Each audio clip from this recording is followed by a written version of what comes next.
When we look at anime, whether you are face deep into the anime fandom, or if you are someone who doesn't really know much about anime, there are just several titles that you will constantly hear no matter what.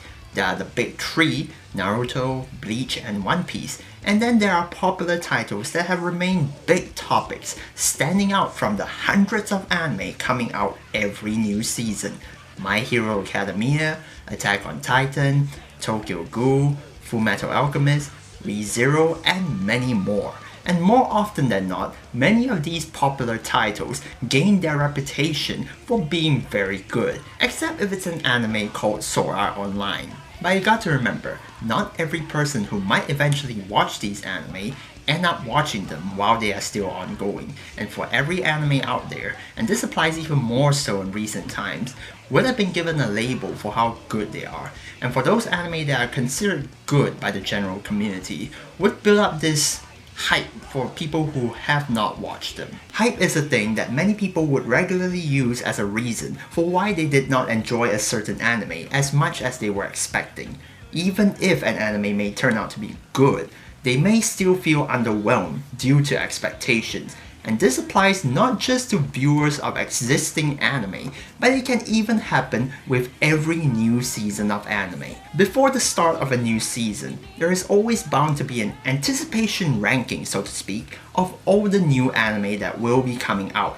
The reasons for these to happen may be due to the original source material being really beloved, or if it's related to an existing anime franchise, such as a sequel or a remake, or even just the fact that certain staff members or studios will be in charge of a particular anime. And let me tell you right now, no matter how good an anime may be, there is always bound to be someone who is not fully satisfied. And the most common examples of this involve anime adaptations from source materials. Even if an anime may be really well animated with great production quality, there are still people who feel unsatisfied because certain scenes in the manga were cut out. Mob Psycho 100. So that leads into the main question of this video.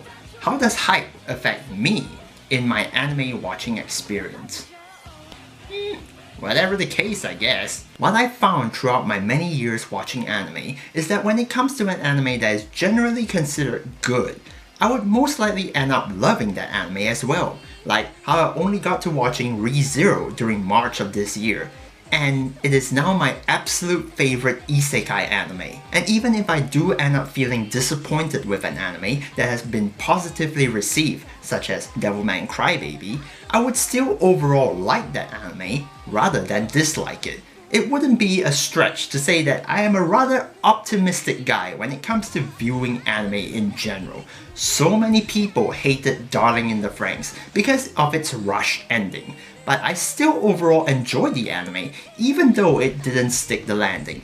Many people absolutely hated the third season of Toaru Majutsu no Index, but I came out from it feeling less damaged than I was expecting to. As of recent times, I do of course build up my own hype levels for upcoming seasons and the anime that will come out. This can be because of many of the reasons I have already mentioned, whether that hype is from my own discovery of an anime's details, or if many people are highly anticipating it.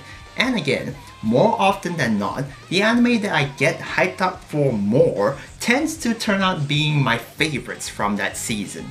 I wish I could say the same thing about Handshakers. In fact, if anything, I feel that sometimes hype actually makes me biased towards a particular anime. Like no matter what that anime decides to do, I would still have an overall positive view of that anime. It could be because I want that anime to succeed, or I just want my countdowns to look nicer. And I can't think of a better example than Seikai Surukado. Back in my spring 2017 top 10 video, I ended up giving this anime a 9 out of 10. And that's even though I felt a bit iffy after episode 8. I was constantly trying to justify to myself that whatever happened in the anime made sense in the end. But the truth is, I was never really comfortable with the outcome to begin with. And so I have since downgraded it to a 6 out of 10, which is a huge change. That's not the only anime that I felt bias taking over. While I still really love Recreators, I probably would not put it as high as I did in my top 50 list. And contrary to most people, I still really like Hanebado, although I am actually considering re-evaluating my final score, mainly because of its characters in particular. Now, I'm not trying to make it sound like hype is bad for anime watching. Instead, I personally think that hype has been really necessary. There have been so many anime that I found out and ended up loving because of hype.